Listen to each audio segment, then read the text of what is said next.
Muy buenas noches, soy Gerardo Viloria, quien le da la bienvenida a su programa En Voz Alta. Esta noche contamos con la presencia del licenciado Marco Antonio González Castillo, quien es integrante del Comité del Sistema Estatal de Anticorrupción, a quien hoy, en lo particular, quien es además un queridísimo y destacado paisano mío, porque yo soy oaxaqueño, le doy la más cordial bienvenida a este programa. Mi querido Marco, bienvenido y muchas gracias por tu presencia. Gerardo, buenas noches, a tus órdenes. De igual manera, tengo el agrado de estar acompañado, como siempre en esta conducción, con mi muy querido amigo, el ingeniero Rodolfo Camposeco Torres, quien es ingeniero y en el ámbito de la informática, como yo repito casi todas las noches, es un genio. Buenas noches, mi queridísimo Rodolfo. Muchas gracias, buenas noches Gerardo, buenas noches Marco Antonio, bienvenido. Gracias. Y a mi muy querido amigo, hermano, el destacado maestro universitario, a quien yo admiro y quiero mucho, don Ernesto Rodríguez González, profesor emérito de la Facultad de Derecho. Bueno, bienvenido, mi queridísimo Muchas gracias, Ernesto. mi distinguido Gerardo. Y me da mucho gusto que la audiencia los tiene aquí presentes para seguir con los comentarios importantes. Ahora con Marco Antonio González Castillo. Buenas noches.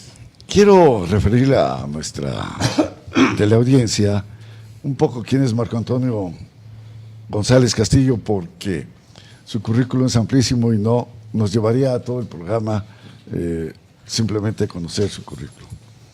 Él es economista con especialidad en Administración Pública por el Instituto Nacional de Administración Pública, el INAP, con diversos cargos en el área del control de la administración pública, empresario y dirigente en ese sector desde hace 17 años. También es miembro del Club Rotario.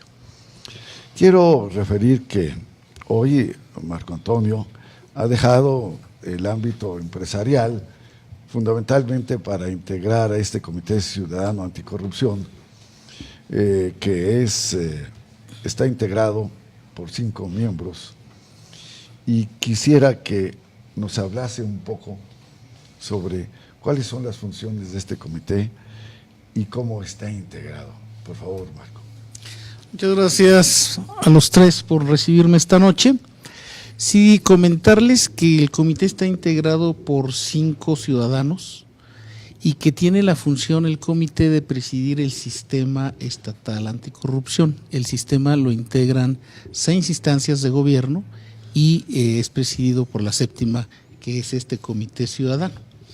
De tal manera que la Secretaría de la Contraloría del Estado sigue en funciones, haciendo los mismos trabajos que siempre ha venido haciendo.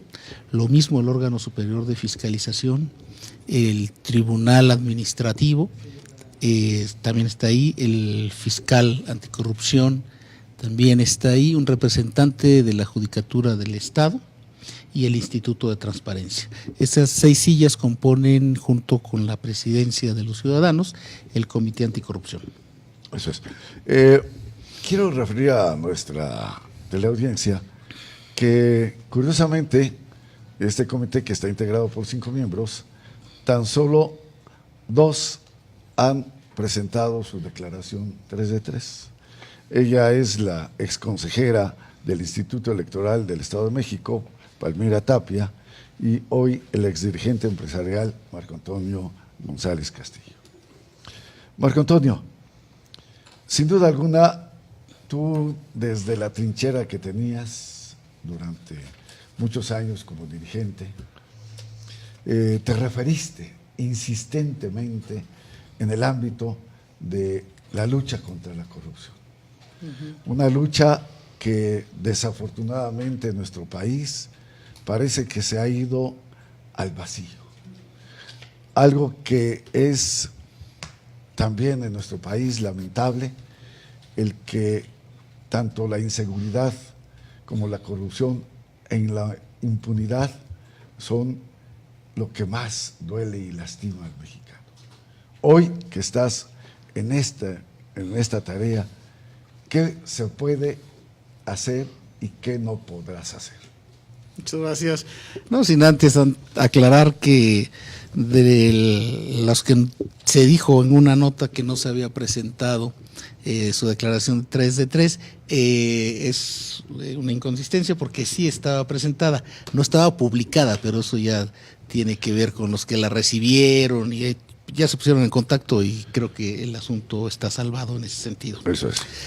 Mira, claro que el principal problema, la percepción de toda la gente es en este sentido de la corrupción y lastima mucho y sobre todo el hecho de que sea generalizada porque no hay quien se salve. Si hablas de los cuerpos policíacos, hablas de los ministerios públicos y así te vas. Los el cuerpo judicial. Sí, los servicios municipales y en todo esto la gente que lo siente, porque no solamente lo percibe, sino lo siente, es la que se indigna de lo que está pasando en el país. ¿Y sabes qué es lo triste? Que son muchos años. Así es. Yo recuerdo en 1982, la propuesta de Miguel de la Madrid, de la renovación moral de la sociedad y la creación de la Secretaría de la Contraloría. Y de ahí a la fecha, cada que se crea un órgano, cada que se crea una nueva acción, cada que se modifica una ley, como que las esperanzas se renuevan y la desilusión es mayor cuando se ve que no se cumple. Entonces aquí creo que ya se han ensayado todo tipo de cuestiones o de políticas públicas para poderla disminuir y el resultado es nulo en todas. Entonces aquí, en esta ocasión, lo novedoso que se incorpora a un grupo de ciudadanos a una actividad que es eminentemente del sector público, ¿sí? Y desde esta posición debemos nosotros de dar resultados, que es lo que la gente está esperando, y pues no hay más que hacerlo. Creo que toca ser lo suficientemente hábil y tener el suficiente conocimiento y la disposición sobre todo para hacerlo de manera conjunta. Queda claro que los ciudadanos solos poco pueden hacer, que las autoridades por sí mismas y sobre todo actuando cada quien desde su trinchera, los resultados que puede obtener también son pocos. Y que las acciones tienen que ser más amplias porque no solamente es el prevenir, no solamente es el verificar, sino también hay una parte que es muy importante que es la difusión, pero una difusión responsable. Lo que no podemos hacer es llevar esta lucha más allá de los marcos jurídicos del país y de los mexicanos. Quien esté esperando la pena de muerte, de una vez hay que decirle que se va a frustrar. Creo que debemos de ser capaces de evitar que se haga, creo que debemos de ser capaces de castigar al responsable, creo que debemos de ser capaces de que no se repitan estos hechos, pero lo más importante debemos de ser capaces de trabajar en equipo. El camino de la denostación no va a llevar a nada, sino el del trabajo. Querido Rodolfo. Sí, recientemente apareció publicado en los principales diarios internacionales por la visita del Papa al Perú ante la jerarquía católica nacional del Perú y dado la pugna que existe con el presidente peruano Pedro Pablo Kuczynski, lo estoy tratando de pronunciar porque está así como en el asesor, ya sabe de quién. Preguntaba el Papa, ¿qué le pasa al Perú que cada vez que sale un presidente lo meten preso? Y hacía referencia a Alberto Fujimori, Alan García cuestionado, a varios, o sea, a casi a Ollanta Humala recientemente procesados, etcétera, etcétera. Bueno, comentaba también, decía que la corrupción es un virus social, así lo definió, que daña a pueblos y democracias de América, sin embargo es evitable. E hizo un llamado a una mayor cultura de la transparencia. Yo creo que ahí es muy importante, donde las nuevas instituciones deben puntualizar pero en las instituciones privadas, públicas y católicas, así como la sociedad civil, o sea, en el contexto general, ¿no? Sí, yo creo aquí que es un tema social. Sí. Y la parte preventiva es muy importante. Y aquí, al igual que la parte de la formación moral, debe de empezar desde la casa.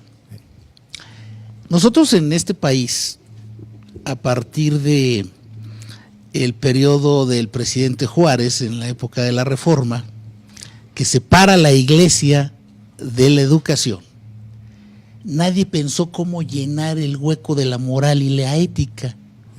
O sea, si bien es cierto que se iba a la práctica religiosa, pero sí faltó haber puesto las cátedras de moral y de ética, porque eso es necesario, es la cohesión de los ciudadanos.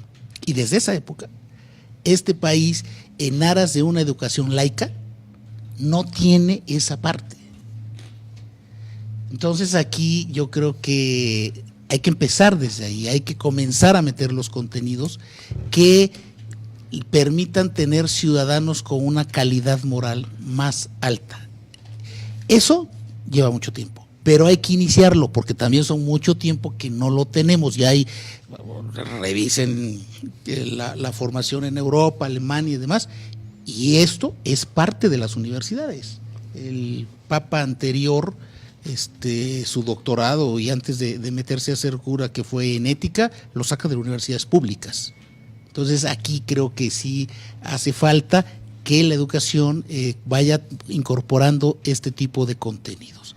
Y ya después, sí, efectivamente hay que apostarle con todo por la transparencia. Entre más transparentes sean los procesos, mejor van a ser. Y hay que buscar mucho la impunidad. Hay un caso ahí que ustedes como informadores los deben de tener muy claro, que tiene que ver con Naucalpan, ¿sí? Donde hay un expresidente que sale, reconoce su falta, se paga, hay un pago ahí de más de 12 millones de pesos según lo refieren los medios, y es condenado a 4 años para no ejercer la función pública. Creo que ahí es donde se pudiera seguir sí siendo más severos, ¿sí? Porque finalmente creo que aquí el tema es que si se comete un error no hay que esperar a que cometa el segundo. Y finalmente, bueno, en el prospecto de vida que puede tener cualquier ciudadano ante un error, hay más campos de acción. Antes de otorgar la palabra a Ernesto, quiero decirte algo. Si bien es cierto que tú refieres que desde Juárez se separa esta contextualidad de la moral y de la ética, también es cierto que tú y yo, es decir, esta generación de ya más de los 60s o 50s, mejor dicho, porque tú eres muy joven.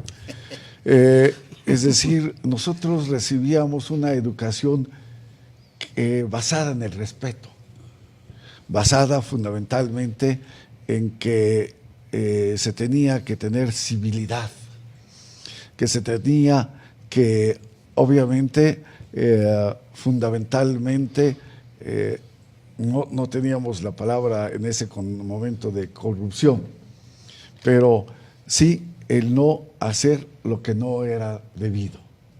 Eso nos los enseñaban en casa. Es decir, eso en el seno materno estaba.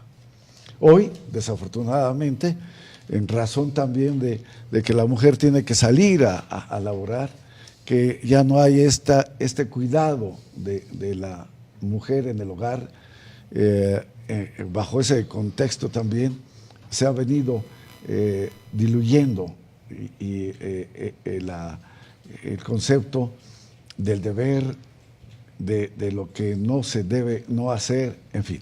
Pero quiero también puntualizar en algo que es para nosotros muy sustantivo y muy importante como mexicanos.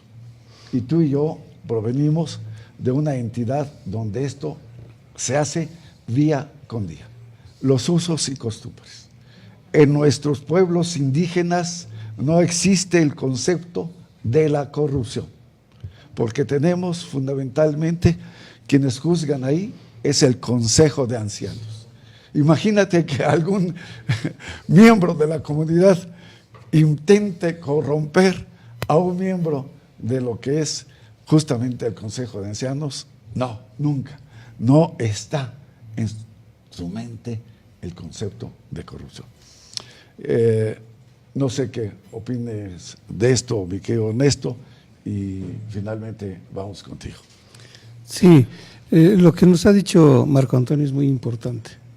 Lo ha descrito con todo detenimiento, pero tú has abundado con un razonamiento correcto en el sentido de que los usos y costumbres que muchas personas no lo detectan bien, no lo aprecian, no lo distinguen, pero los usos y costumbres son muy importantes, porque los usos y costumbres, de ahí dependen los valores éticos, los valores morales y también las creencias que se deben de tener para ser respetuosos en todos los aspectos. Pero aquí lo que dijo Marco en cuanto al comité de ciudadanos del sistema de anticorrupción, yo creo que va a llegar a lo que estabas tú comentando, como si fuera un consejo de ancianos, para poder valorar lo que se está haciendo y tratar de evitar la corrupción. Y esto es importante porque el sistema anticorrupción del Estado de México y municipios es reciente, del 5 de mayo de 2017, entonces se está retomando. Y este comité se asemeja, yo lo percibo de esa manera, como el Consejo de Ancianos, los que van a tener que vigilar y de acuerdo como lo establece la ley, para que exista legalidad, para que exista objetividad, un profesionalismo, una honradez, la lealtad, la imparcialidad, son todos los términos que utiliza el artículo 5 de la propia ley, la eficiencia, la eficacia, la equidad, la transparencia, la economía, ya que nuestro amigo es economista, la integridad, la competencia, el mérito, la rendición de cuentas. Todos esos conceptos son los que se van a manejar para el efecto de cumplir y ir disminuyendo la corrupción. Y más que nada que lo vaya entendiendo el ciudadano, porque las normas y las leyes, aun cuando se desconozcan, deben de cumplirse. Por eso estoy de acuerdo contigo que debe aplicarse la norma, la ley, y no estar dándole vueltas al asunto. ¿Me permites que volvamos contigo después de un breve corte? Claro. Gracias.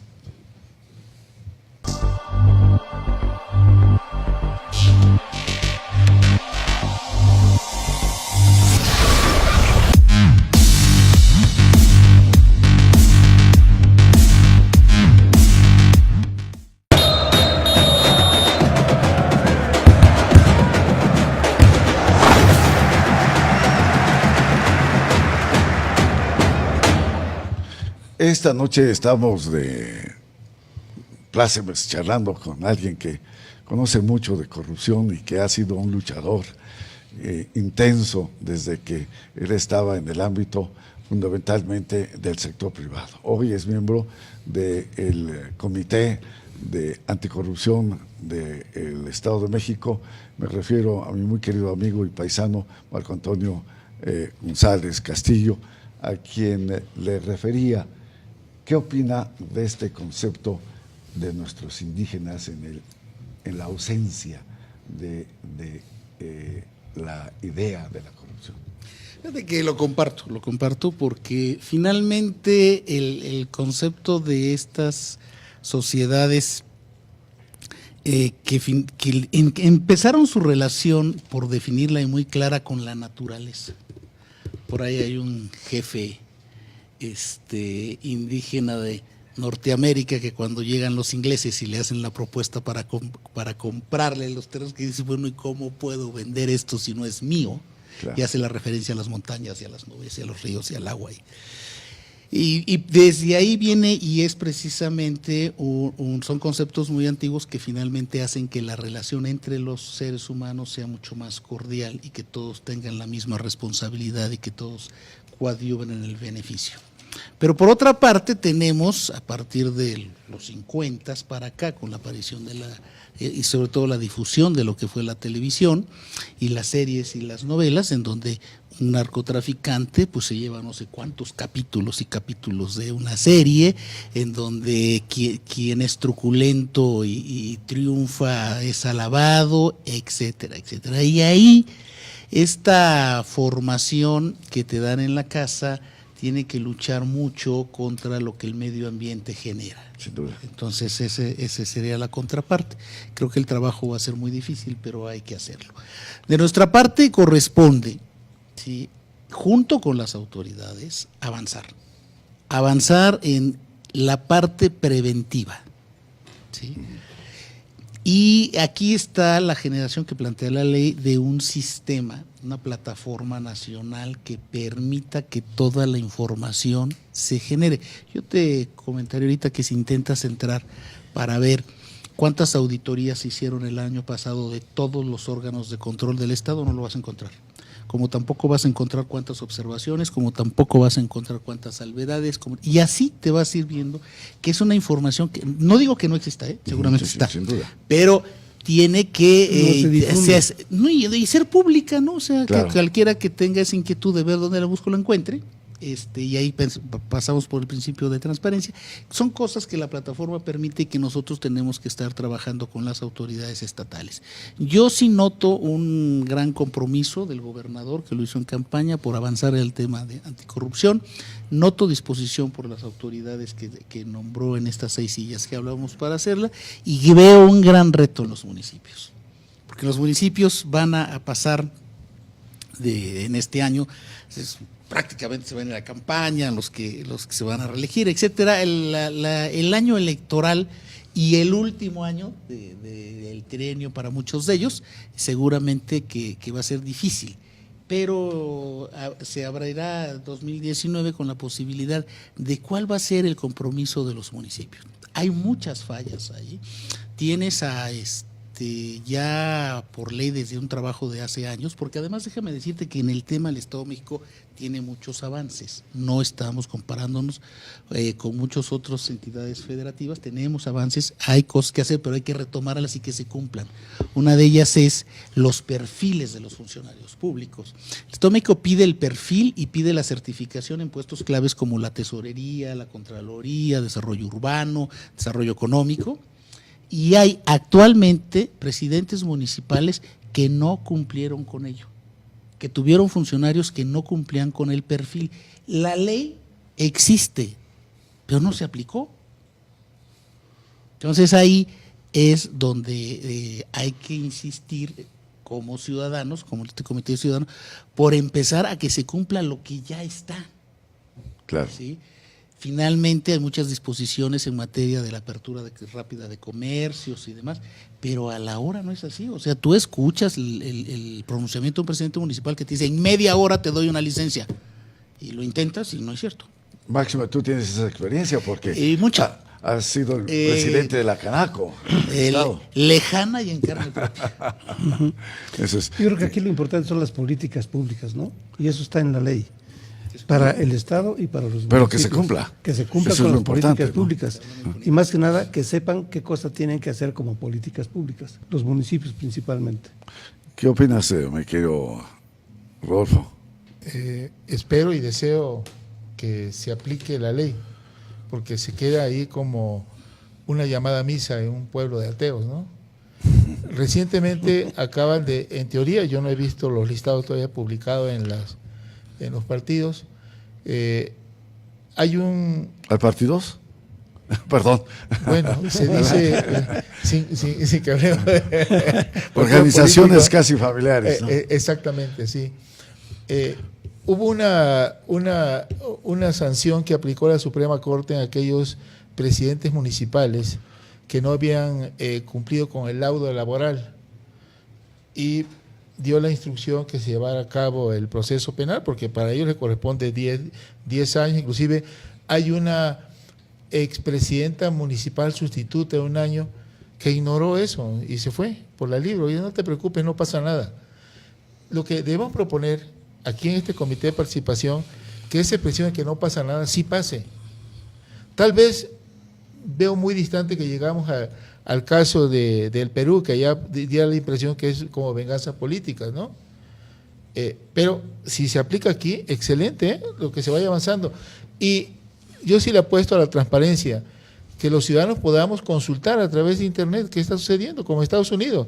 Tú ves en una colonia, un condado, etcétera, y te dicen dónde se aplicó, etcétera.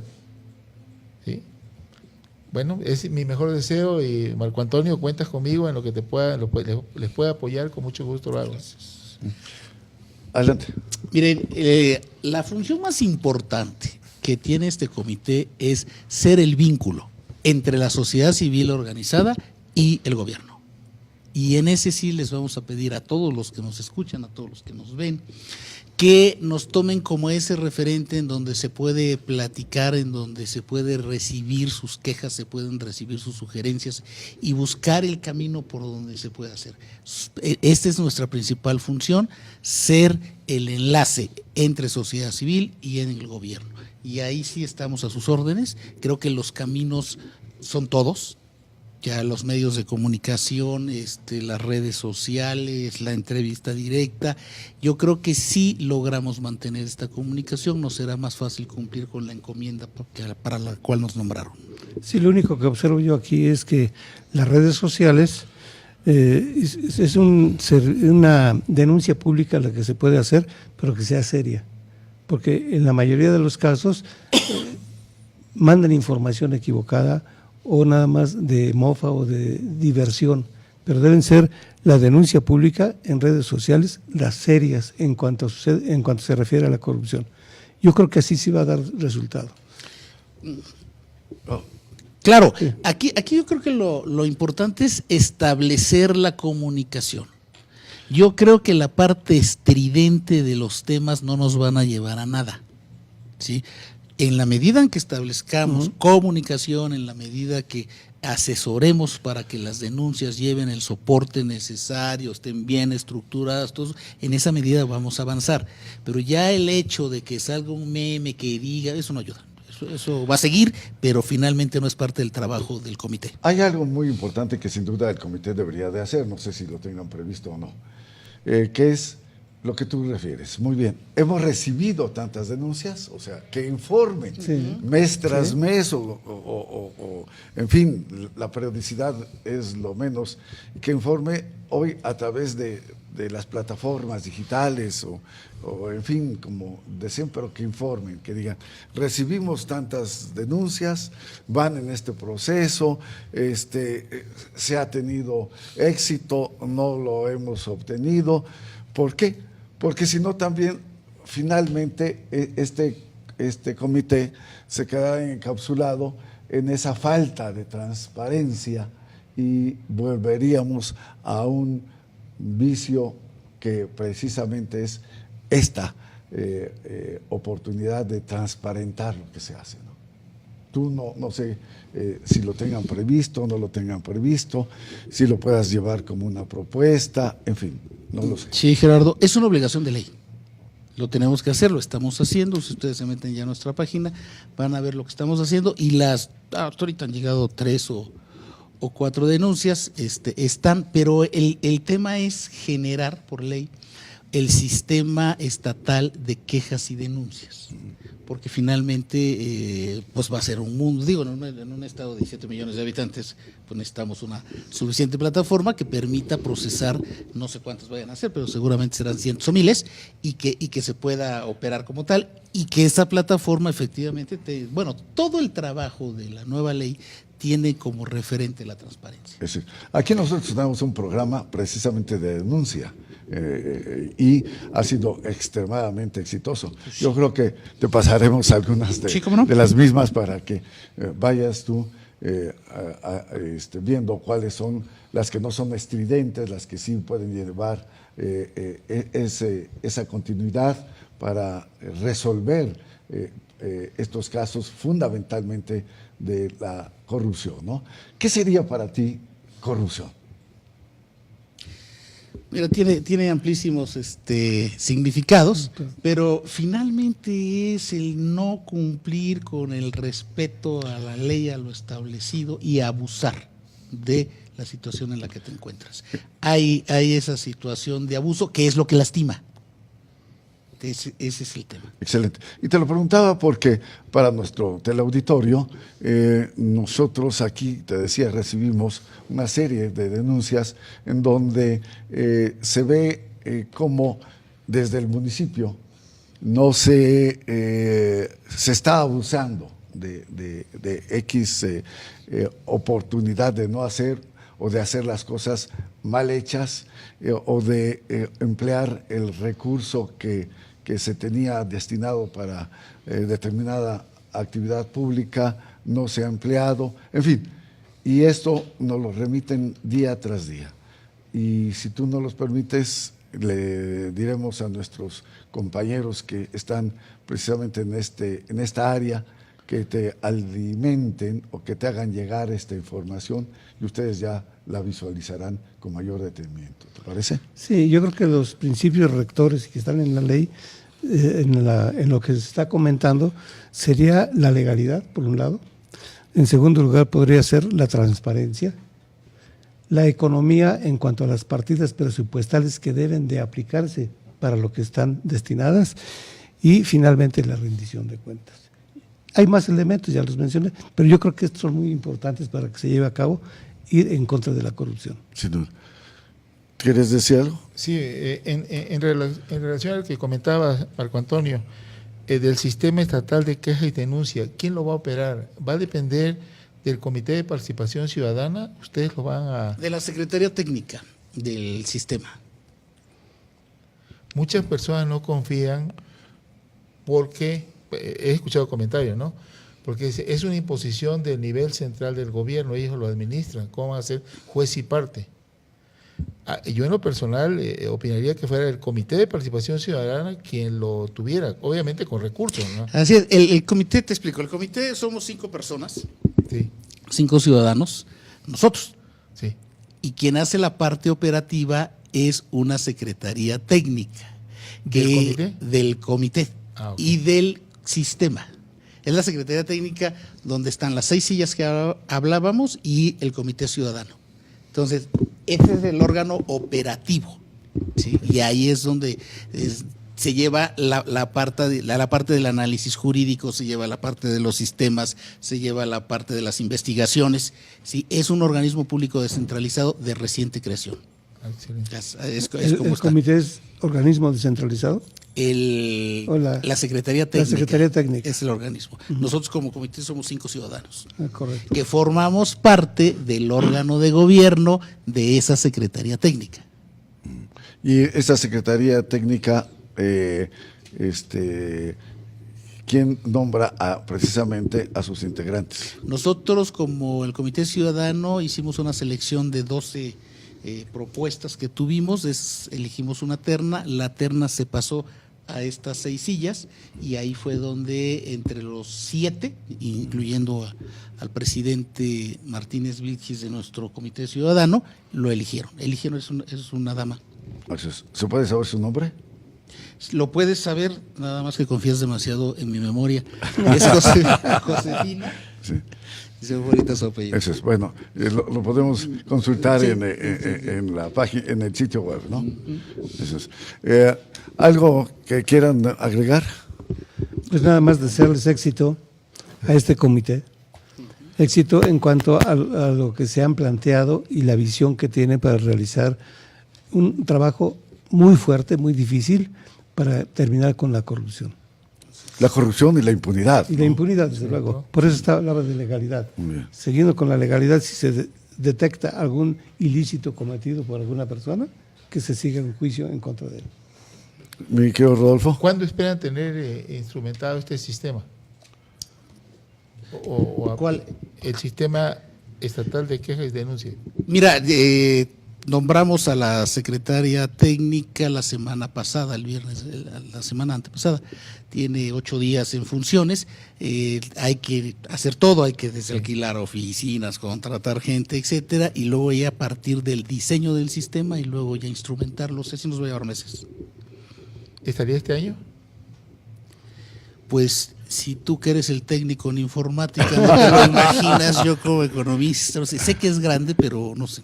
No, de que cuando se quiere se puede. Ya está, entonces ya lo dijiste. Sí. Ahora, pues, para darle seguimiento. Ándale, sí, claro.